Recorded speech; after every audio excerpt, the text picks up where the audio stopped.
Troisième dimanche de Carême. Évangile selon saint Jean.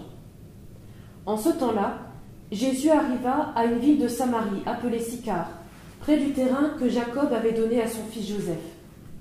Là se trouvait le puits de Jacob. Jésus, fatigué par la route, s'était donc assis près de la source. C'était la 6e heure, environ midi. Le chemin du Carême se poursuit, et là, rendez-vous au puits. Rendez-vous au puits. Il est midi, c'est l'heure la plus chaude du jour, Jésus est fatigué. Fatigué par la route, c'est le temps de la pause. Et ses disciples, eux, sont partis faire les courses dans le village d'à côté. Rendez-vous au puits. Le puits était un lieu stratégique à l'époque, parce que pas d'eau courante, donc c'est là que forcément on pouvait à coup sûr faire les rencontres chaque jour. Et Jésus, lui, ne va pas manquer de rencontrer quelqu'un.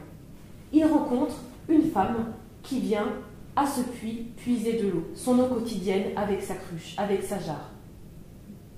Et instantanément va se nouer un dialogue entre Jésus et la Samaritaine. Un dialogue à partir d'une question banale. Donne-moi à boire.